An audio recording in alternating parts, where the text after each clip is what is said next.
tidak akan pernah kecewa jika kita selalu mengendalikan harapan.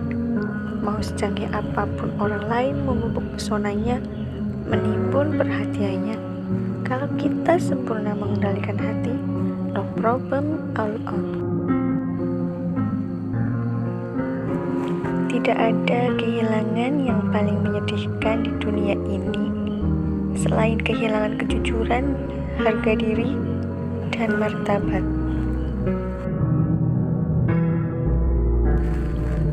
Cukup sekali menjelaskan sesuatu, jika tidak didengarkan, tidak dipahami, maka itu bukan urusan kita lagi. Hindarilah perdebatan. Esok lusa, semoga orang lain akhirnya melihat penjelasan tersebut. Perkara membolak-balik hati itu adalah hak mutlak Tuhan. Di dunia ini memang banyak yang saat dia minta tolong, kita tolong dia dengan sungguh-sungguh menyisihkan waktu kita. Tapi saat giliran kita minta tolong, dia pura-pura lupa, sibuk dan sebagainya. Banyak, tapi jangan berkecil hati. Tetap tulus menolong orang lain. Besok-besok akan terlihat siapa yang kualitasnya murni, siapa yang palsu, cuma KW2 atau malah KW4. Hati manusia itu bisa serapuh cermin. Sekali dia hancur lebur, memperbaikinya, menyusunnya kembali agar sama persis seperti sebelumnya adalah pekerjaan nyaris impossible.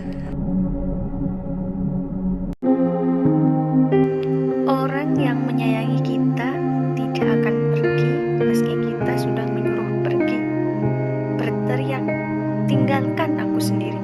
Orang yang menyayangi kita tidak akan menyerah pada kita meski kita sudah bilang menyerah kepadanya.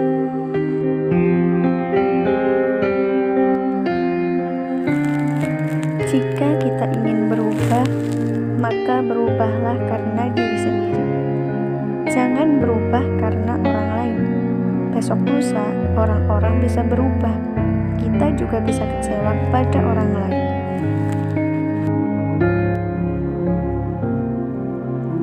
Rasa bersalah itu tidak menyelesaikan masalah, apalagi mengubah sesuatu yang telah terjadi.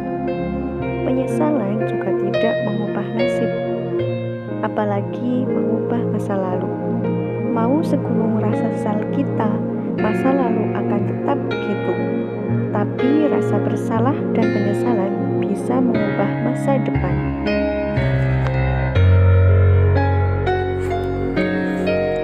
Tidak semua orang bisa mengerti apa yang kita lakukan, pilihan yang kita buat, atau keputusan yang kita ambil. Tapi tidak mengapa. Jika kita yakin itu benar, jalani saja dengan yakin. Besok lusa akan lebih banyak yang paham. Sayangi rasa sakit yang kita terima, peluk dengan erat, maka semoga rasa sakitnya berkurang. Sungguh, apa-apa yang kita tidak sukai, boleh jadi itu amat baik bagi kita.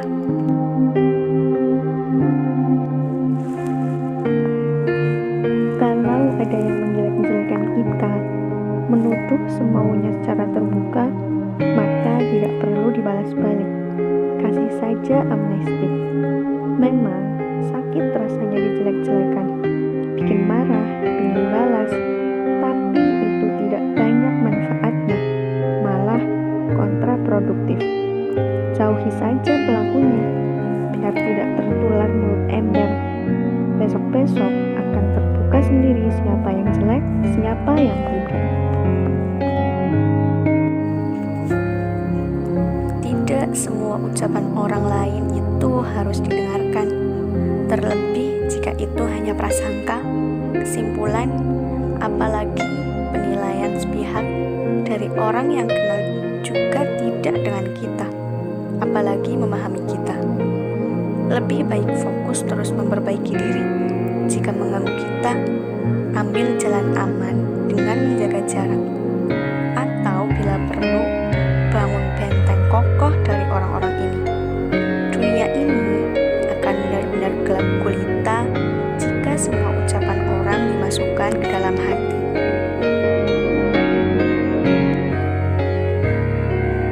Jadilah seperti samudra. Orang-orang hanya menatap permukaan, tidak tahu betapa dalam dan mengagumkan isinya. Mulai dari pengetahuannya, perjalanan hidupnya, kota-kota yang pernah dia kunjungi, amal kebajikan, bahkan kekayaan, harta benda miliknya tersembunyi rapat. Jadilah seperti samudra, sepatah pun dia tidak perlu pamer. Tapi siapapun yang menatapnya akan tahu betapa dalam samudra.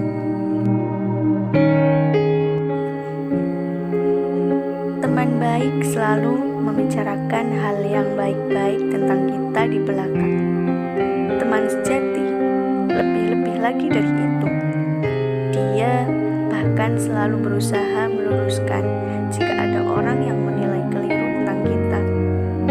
Maka jelas sekali bukan termasuk teman kita apabila seseorang yang suka bicara menjelek-jelekan kita di belakang.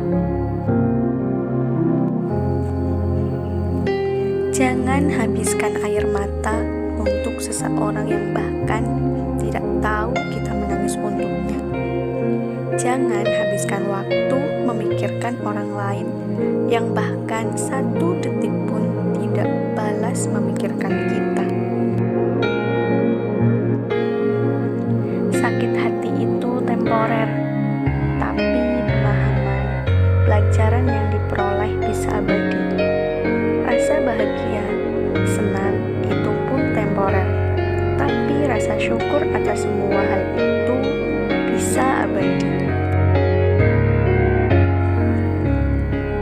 Hanya orang-orang kuatlah yang bisa melepaskan sesuatu, meski sakit hati, menangis, marah-marah, sebal sekali, pada akhirnya bisa tulus melepaskan. Dia sudah berhasil menaklukkan diri sendiri. Terkadang kita terlihat kuat, bukan hanya kita kuat sungguhan, tapi kita tidak punya pilihan lain, hanya itu yang tersisa. Maka tidak mengapa, besok-besok semoga kita jadi kuat betulan, dan itu menginspirasi orang lain. Jika kalian tidak bisa ikut golongan yang memperbaiki, maka setidaknya janganlah ikut golongan yang merusak. Jika kalian tidak bisa berdiri di depan menyerukan kebaikan, maka berdirilah di belakang. Dukung orang-orang yang mengajak kebaikan dengan segala keterbatasan, itu lebih baik. Kita mendaki gunung agar kita bisa melihat dunia ini terbentang luas, bukan sebaliknya agar dunia melihat kita.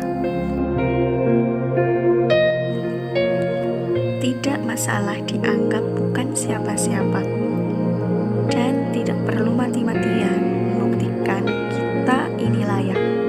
Respek, persahabatan, kasih sayang, bahkan cinta sekalipun tidak baik dipaksakan, melainkan tumbuh secara alami. Ketika kita melewatinya dengan tulus memperbaiki diri, maka esok lusa kita bisa jadi siapa-siapa.